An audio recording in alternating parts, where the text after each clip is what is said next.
Video دیکھنے سے پہلے ہمارے چینل کو سبسکرائب کر لیں اور بیل آئیکن دبا دیں تاکہ آنے والی ویڈیوز کے نوٹیفیکیشن بر وقت آپ تک پہنچ سکیں۔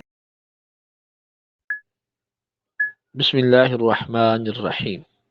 محترم سامعین ناظرین، آج کی اس ویڈیو کے اندر میں آپ کو بتاؤں گا وہ بچے جو دودھ نہیں پیتے اور مائیں ان کی پریشان ہو جاتی ہیں، ایسے بچوں کے لیے آج میں آپ کو بہت ہی پیارا وظیفہ بتاؤں گا۔ ابھی تک اگر آپ نے ہمارے چینل کو سبسکرائب نہیں کیا تو اس کو سبسکرائب کر دیجئے، ویڈیو کو لائک اور شیئر کر دیجئے تاکہ اس کے بعد آنے والی ہر قسم کی ویڈیو کا نوٹیفیکیشن آپ کو بر وقت اور آسانی کے ساتھ مل سکے۔ گرامی قدر حضرات، بچے کھانا اور دودھ پینا چھوڑ دیتے ہیں، میں جب ان کو دیکھتی ہیں تو پریشان ہو جاتی ہیں۔ جب بچے کو آپ کھانا یا دودھ پلانے لگیں تو میں بچوں کی طرف سے خود یہ دعا مسلسل پڑھتی رہے۔ جو بچے خود کھانا یا پینا جانتے ہوں، جب تک وہ کھانا نہ کھا لیں تب تک میں یہ دعا پڑھتی رہے۔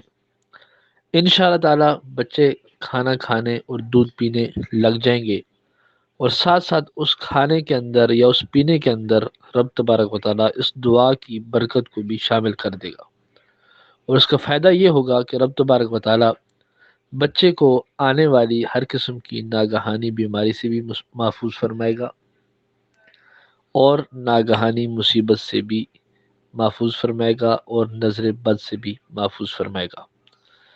گرامی قدر حضرات، دعا تو ایک ہے لیکن اس کے فائدے کئی ہیں، تو اس وجہ سے اس دعا کا معمول بنا لیجئے تاکہ آپ کا بچہ ہر وقت تندرست بھی رہے، صحت مند بھی رہے، اور ساتھ ساتھ کھانا بھی کھائے اور دودھ بھی پیے۔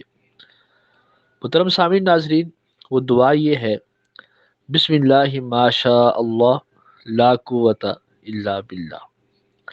نظر بد کی وجہ سے جو بچے کھانا چھوڑ دیتے ہیں، یا پھر وہ چڑچڑے ہو جاتے ہیں، یہ کمزوری کی وجہ سے کھانا پینا چھوڑ دیتے ہیں، یا بیماری کے بعد جب ٹھیک ہو جاتے ہیں تو اس وقت بچے کھانا پینا چھوڑ دیتے ہیں، ایسے تمام بچوں کے لیے یہ ایک ہی دعا کافی ہے: بسم اللہ ما شاء اللہ لا قوت الا باللہ۔ جب تک بچہ دودھ نہیں پی لیتا تب تک اس دعا کو میں پڑھتی رہے، جب تک بچہ کھانا نہیں کھا لیتا تب تک اس دعا کو ریگولر بچے کی ماں پڑھتی رہے، تو انشاءاللہ تعالی اس کی برکت سے رب تبارک و تعالی بچے کو ہر قسم کی بیماری سے، چڑچڑے پن سے دور فرما دے گا۔ اگر نظر بد بھی ہوگی تو وہ بھی ختم ہو جائے گی، اور رب تبارک و تعالی اس دودھ کے اندر یا اس کھانے کے اندر اتنی برکت پیدا فرما دے گا کہ انشاءاللہ تعالی اس برکت کی وجہ سے بیماریاں بھی دور ہو جائیں گی۔ آج کی یہ مختصر سی ویڈیو آپ کو کیسی لگی؟